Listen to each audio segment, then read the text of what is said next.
artists. Something that came out, I think, was this idea of call-outs and kind of open platforms, etc. And then, Shannon, your one about being site-specific. It does seem to be a new thing, at least in terms of ARIs and small galleries, in the last 10 years or so, that it's open platform, everyone has a go, that kind of thing. That in the past, perhaps it was more agenda-led, like we're gonna, the system is this, and we're gonna present our worldview, and we're going to present a precise alternative. Possibly it's to do with not having very many spaces to show work, so that sense of things needing to be egalitarian and democratic kind of, are more important than kind of trying to provide, say, a voice for figuration against an abstract hegemony, that kind of thing. So I'm wondering maybe if you guys can speak to that about the need for openness versus the need for a precise artistic agenda.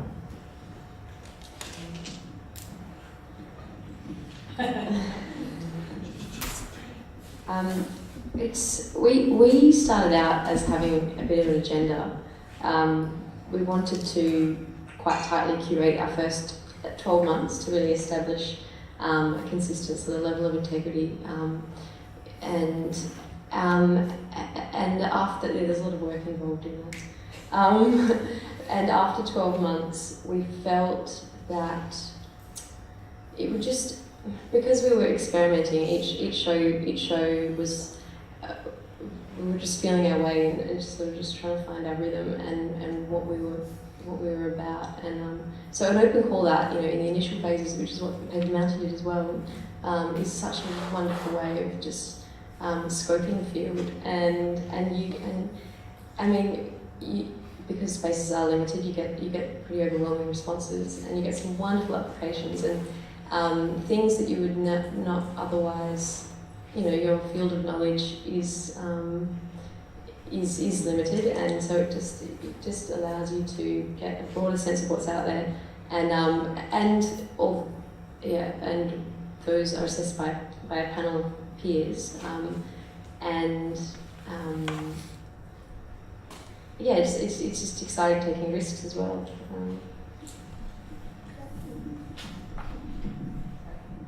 One thing I think that was important for us, similarly scoping the field, learning who is there and who wants to exhibit and who unexpectedly has really amazing ideas that you don't know about. The other thing that I was going to say was, I hoped that I'd remember by the time I said that. I'm going to have the microphone on and get back to you. Thank you, Tanya. I guess at Applecross we do have a really specific agenda, and we don't have an open call policy necessarily. We kind of wait for people to come to us, or we seek people out who we know would be interested, or who might show an interest in working in the way that we do. So we do have quite a prescriptive sort of agenda, but I guess that's because of the very tight parameters that our space allows for. It's not like you can't put anything in there. It's kind of a bit crazy if you do. So it does have to come out of a very kind of discrete, focused time spent thinking about and working within that space. But I see that as sort of like a counterpoint to the way that other spaces are run. So I don't necessarily have a problem. Have you thought about it? Yeah. Okay. Thanks, guys. So what I was going to say was one thing that we really noticed was the way in which the Perth art scene felt quite fractured in many ways. Even though it's very small, it felt divided by institutions, like institutional allegiance in terms of what university you attended, and therefore what artists you knew and what shows you curated based on those artists and that sort of thing. So one thing that we wanted to do very much was break that down a bit and expand the circles to be more inclusive, and also to reach beyond artists to designers and filmmakers and jewelers and people who didn't necessarily think of themselves as artists but whose work was really strong, and invest in collaborations like that. So that was one thing that was really important to us. Any questions from the audience? For Andrew. I'm wondering what your thoughts are on the examples of burnout that Kate and it's focused on ambitious new projects, which is great for new initiatives, but I'm wondering how that fits in with existing projects and organisations when maybe they're already struggling just to exist. So to take on an ambitious project isn't possible. I'm wondering about that. We're definitely aware that the program that we've put together has limitations in what it can offer to existing ARIs, and we're also aware that some ARIs are actually struggling to exist.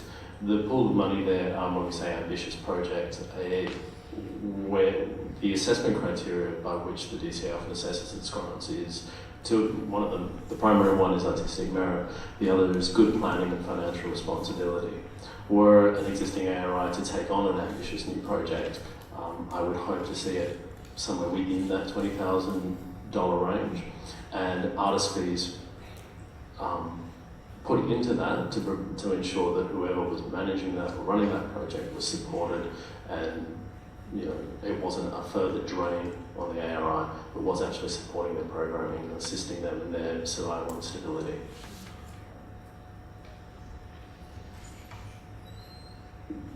Questions?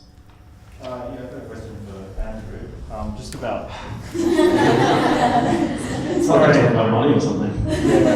Just about that sort of new funding program. I'm just wondering if there was any consultation made with the Australia Council regarding their previous ARI funding program, which was also to the tune of $20,000, which is now ceased because of the whole restructuring of their grant model. And if you recall, a few years ago, and this is when OK Gallery, now sadly closed, received the funding, there was the stipulation it was to put on new projects. And I believe after consultation with all the people that had been awarded the grant, the Australia Council realised that in future rounds, which is the round that we received it, that it could be used to cover core costs because it was simply too taxing to expect people to, put on another project.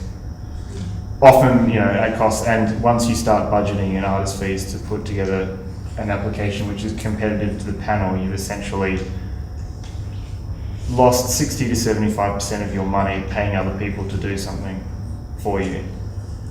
So I guess what I'm saying is has there been any thought given to sort of like the previous experience the Australia Council has had with that grant program? I think that some of the information that I get from the same answer applies to that question. Yeah. And this program was put together with the consideration of the Perth art scene specifically, not a national scene. Yeah. While, again, I agree with the limitations of the program that we're offering, it doesn't necessarily need to be other people. It can be the core staff that are taking on the new project and securing artist fees for themselves in the realm of that. Beyond that, I don't know what else to say.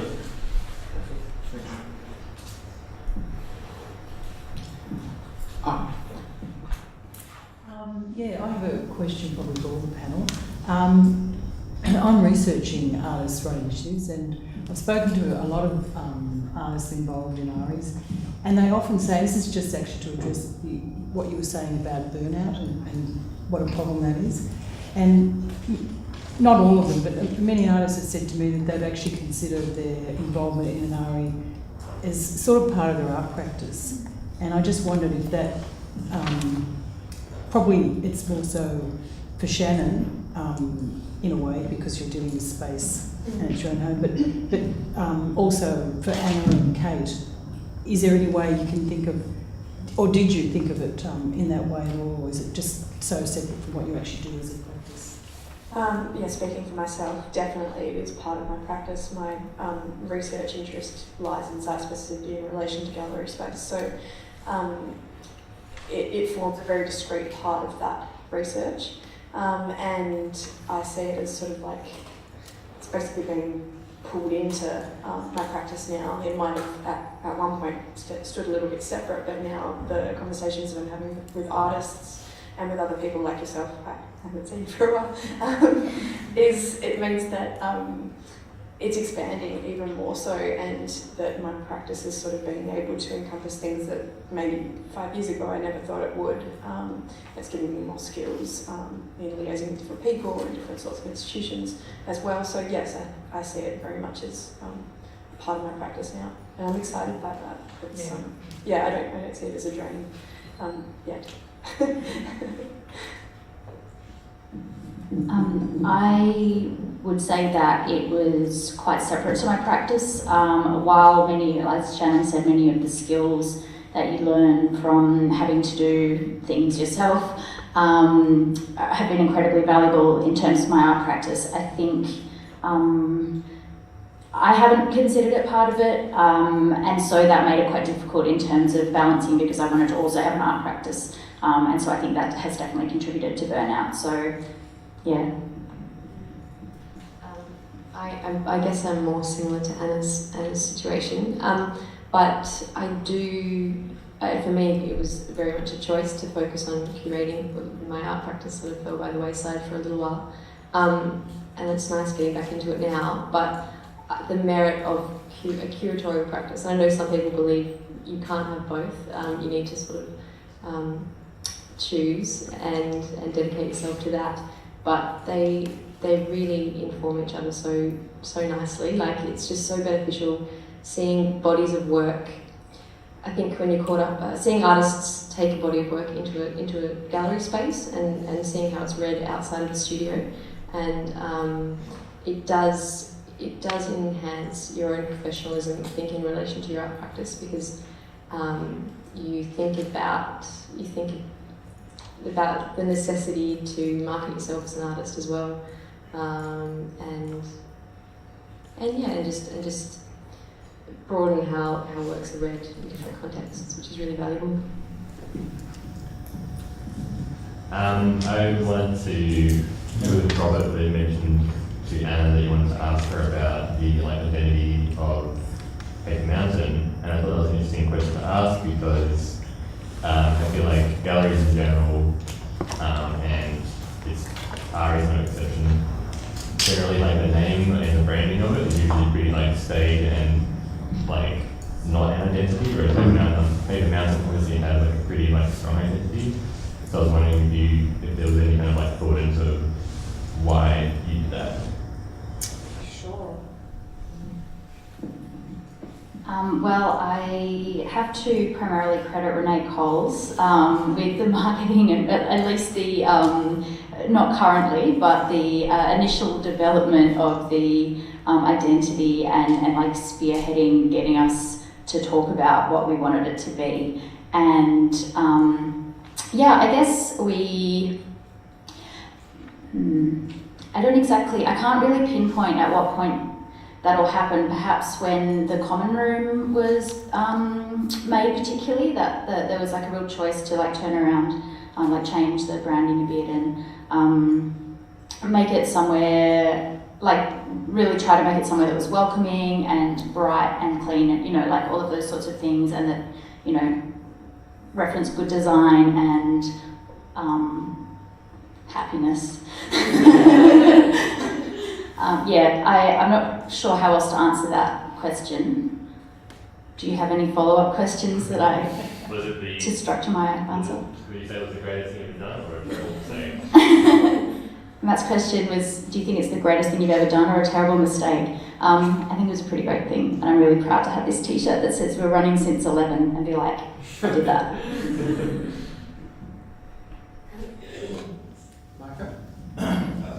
If you look at this, just to define in general, as far as the audience or the public is concerned, what is the difference, the key difference between an artist run initially and a commercial gallery?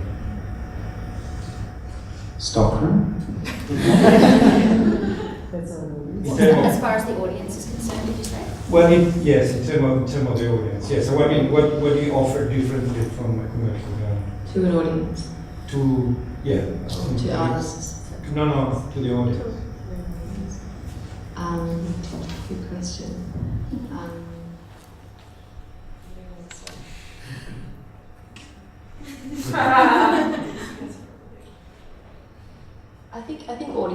come to commercial spaces and artist-run spaces with different expectations, and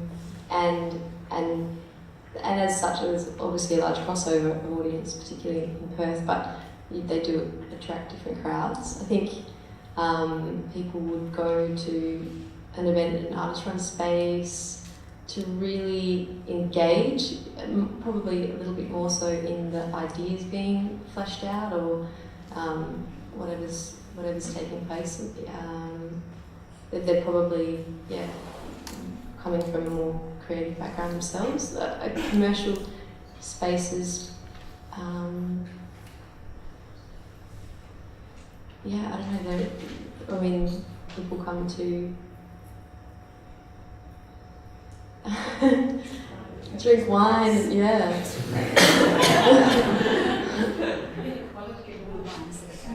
Good wine, bad wine, possible.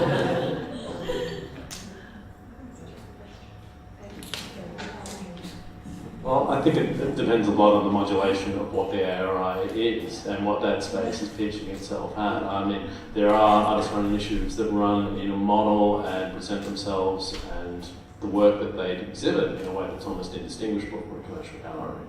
There are other spaces like Applecross, where it's someone's living room, where the sofa hasn't been removed, where the differences are profound. And so I think that it's not a matter of how do people engage with artist-run initiatives as opposed to commercial galleries, but how do they engage with a whole gamut of different potential models, and often that differing modulation that is capable of being made in an artist-run initiative requests that of the audience in the way that they engage with it and what it offers to them. In a similar manner that a commercial gallery could, but I think with the requirements of selling work and largely being supported by the purchases of an art buying public, their flexibility is diminished in the way that they present work and what they present, because they do need to sell work. It's really interesting actually, because a lot of commercial galleries are now presenting themselves as public galleries and have curatorial staff like White Cube, Gagosian, and so the commercial arena is kind of like co-opting some of the things that ARIs or other public galleries have been doing as well. So that sense of how meaning is created is dispersed a little. I'd like to maybe throw this question to Gemma a little, because I know you guys, and I know you don't want to be asked a question, distinguished yourselves quite specifically from an ARI in terms of constructing a commercial gallery, and I know that that was something quite specific, blah, blah, blah. Anyway. Well, I think the fact that OK is actually remembered as an ARI probably speaks to the failure of that project. Intending to run as a commercial gallery on a model that we sort of borrowed from Bill Clinton's sort of like economic policies that are called the third way, where we were able to cherry pick different aspects of the from commercial galleries and ARIs in order to form this sort of a kind of like an ideal kind of Frankenstein's monster, which meant that we could apply for public funding, but we could also provide potentially artists an income based on sales. Those two things, in my mind, critical engagement and commercial viability don't necessarily have to be mutually exclusive territories. And I think that in the kind of current contemporary art realm, as you were discussing, that territory is becoming really sticky. Evidently, we're not running anymore, so that whether or not that was a success or not is up for grabs. But it was really interesting that we always struggled with this perception that we were an artist-run initiative, which really hampered our ability to run a commercial enterprise, because people were coming, I think, expecting one thing and then not really. So we were sort of in between space between both territories in a way. But the idea was that we could present collectible work at a scale that was affordable for a younger generation of collectors, while still also engaging with contemporary art discourse. But so for me, I don't see the spheres as in opposition, and I don't necessarily see engaging with a kind of consumer market as a problem. But yeah, I don't know. Does that answer the question? I think so. And also, your galleries, you can buy stuff from the city. Well, we've bought from you guys. And yeah, so there's lines blurred everywhere. Questions? I'm quite interested, between the two panels, we've spoken a lot about an open discussion and kind of like a joining between artists and people who maybe don't traditionally sit within that idea, like maybe someone from design or a fashion background or filming background. It kind of seems to resonate a lot with me with something I've been thinking about recently to do with the mobility. And there's like an exchange, I think, between maybe all of those platforms that builds that energy that you're talking about that ARIs really need to keep going. I'm wondering between all of the different ARIs in Perth and across the country, if there's maybe a way that that exchange could be fostered a bit more. So like something like what we're doing today, but at a bigger scale between all of the ARIs. Like, is there something that you guys feel could help you drive that energy between a network that you could forge together, or is there something like that already exists? The National ARI Network. What's it called? Is it the Crawl? Yeah. Shut down recently. That was good.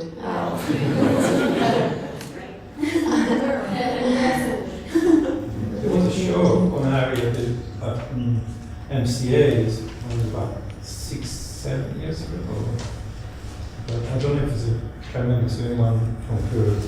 Well, the Tate did one a long time ago that a couple of galleries from Melbourne and Cornwall saw for sale that was in Turbine Hall. It was sort of like an art fair for the ARIs. So there is, I mean, there's models for that kind of spectrum of engagement available.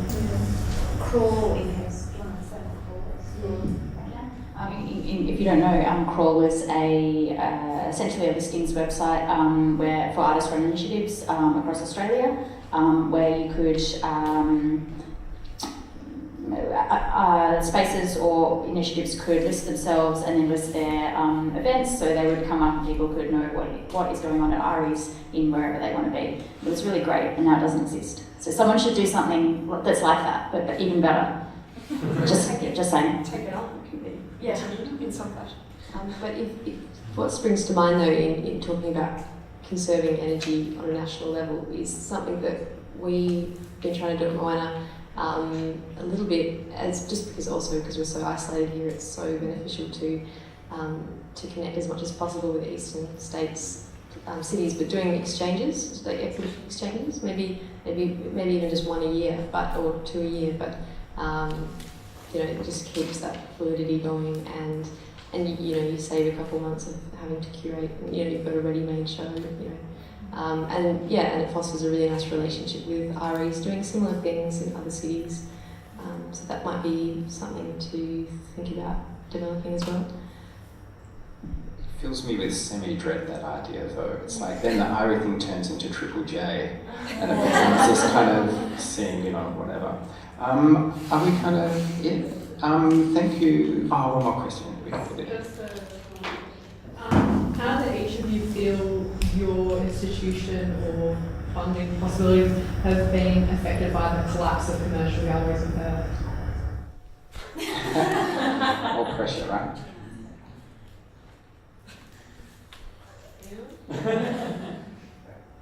I think for me, it's a matter of seeing what artists can do without that platform, and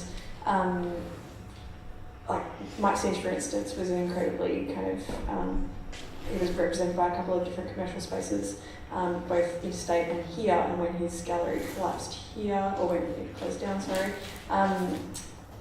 he was kind of left a little bit homeless, and I think that it forces artists to think outside of their comfort zone and outside of the box a little bit, and I suppose that I see Applecross kind of providing a little bit of a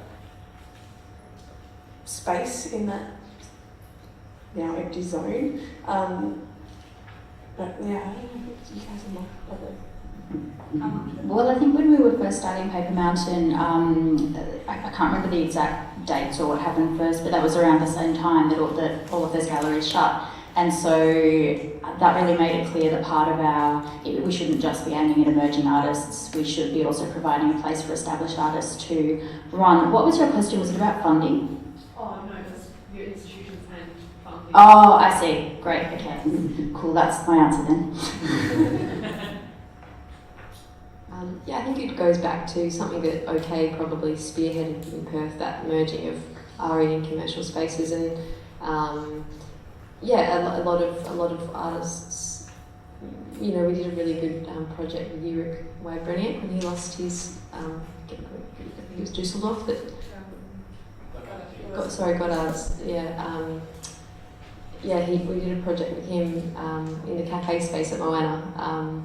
I think he lost his representation, but the gallery hadn't let him know on that yet, so he was just sort of floating.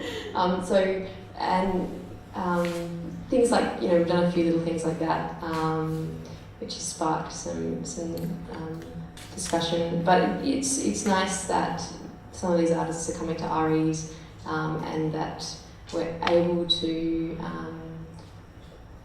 it kind of. It makes it okay to sell works and just sort of contributes more to that merging, I guess, that crossover. I think it's worth remembering that there's never been a boom time in the arts in this state, and it wasn't brilliant when we had the commercial galleries. Like, it's a different model, but it's interesting how retrospectively how important Perth Galleries or Gallery East was seen. They supported a particular type of practice, and it was great. Practices have shifted, and what you guys are doing is reflecting a shift in practice. What WA Collective, Art Collective are doing is equally important. But yeah, there was never a great time before. Andrew. Oh. Great, this is an opportunity for me to something I and the government won't regret. I think that internally in the department, we're looking for ways that we can support the visual arts sector generally. The landscape is changing, and so we're going to need to change the methods by which we support organisations. I think that at the closure of those galleries, there was a huge amount of anxiety, and rightly so. They were mainstays in the landscape that almost vanished overnight. What I've seen in my role and some of the things I've been looking at is the possibilities for new models that are arising. ARIs are one of those. We're seeing also a great deal of success with some of the other ways of getting art to a market or to an audience. The Margaret River Region Open Studios that just launched their program earlier this week. I believe that they are showing the work of about 101 artists are in their program for this year. Last year they had about half that amount, but they sold over $140,000 of art in the 2 weeks that they were open. Also the Artist Open House Fremantle model that ran over 2 weekends at the end of last year and sold a similar amount of art over 4 days. It's just that there is an audience there and there is a market there.